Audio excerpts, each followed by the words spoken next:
J'ai vu des hommes partir avec le regard de leur père, le cœur rempli de courage, les poches pleines de prières. Ils pensaient protéger ceux qu'ils aiment avant tout, sans savoir qu'au sommet, certains décidaient pour eux de tout. Y a des maris qui promettent je reviens avant l'hiver, puis leurs voix deviennent silence au milieu du tonnerre. Des femmes qui gardent l'odeur d'un parfum sur un drap, comme un dernier souvenir d'un homme qui ne rentrera pas. Y a des frères qui grandissent sans revoir leurs aînés, des enfants qui demandent pourquoi papa s'est envolé. Et personne trouve les mots quand la douleur devient réelle, parce qu'aucun grand discours ne ramène les absents vers elle.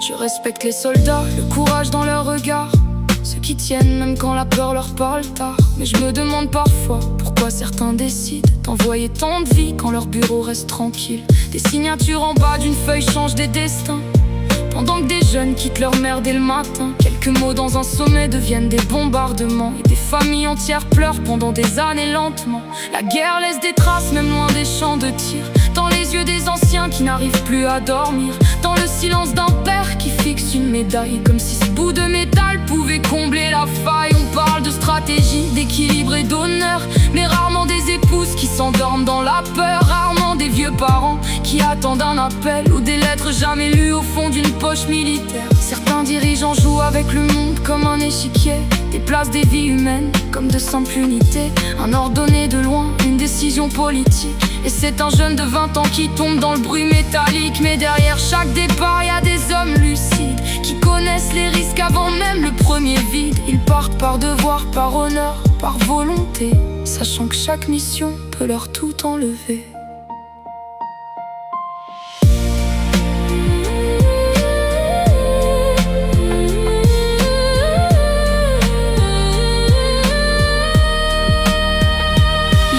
La peur sans jamais baisser les yeux, parce qu'ils croient protéger quelque chose de précieux. Mais certains jouent parfois avec ce courage immense, comme si donner des ordres effaçait les conséquences. Mais derrière chaque chiffre y a un prénom, un visage, un anniversaire raté, des projets, un héritage. Un homme qui voulait vivre, aimer, construire à son tour.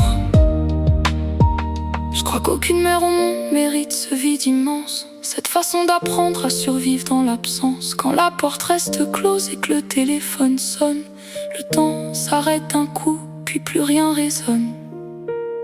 Et les enfants deviennent grands avec des questions muettes. Pourquoi les hommes se battent pendant que d'autres décident peut-être? Pourquoi ceux qui commandent ne voient jamais les flammes, ni les tremblements d'une femme quand on lui rend les armes? Je ne veux pas juger les peuples, ni salir les drapeaux. Chaque nation porte en elle des héros, des idéaux. Mais parfois certains puissants oublient la valeur d'une vie et parlent de sacrifice comme d'une simple stratégie. Alors j'écris pour les hommes qu'on n'entend jamais assez, ceux qui tombent dans l'ombre sans demander à briller. Pour les maris, les frères, les fils partis trop tôt, pendant que d'autres négocient bien loin derrière leur rideau. Et si un jour les grands de ce monde pouvaient ressentir le poids d'une veuve seule incapable de sourire, peut-être qu'avant de parler de conflit ou de puissance, ils regarderaient enfin les familles et leurs souffrances.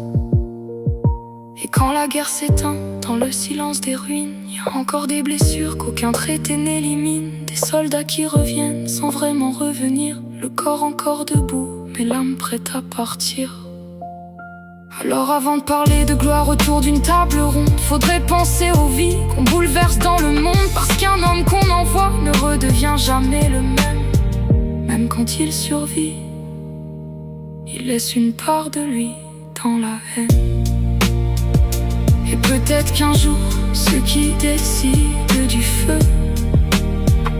comprendront qu'une vie vaut plus qu'un territoire ou qu'un enjeu, qu'aucune victoire au monde mérite autant d'absence.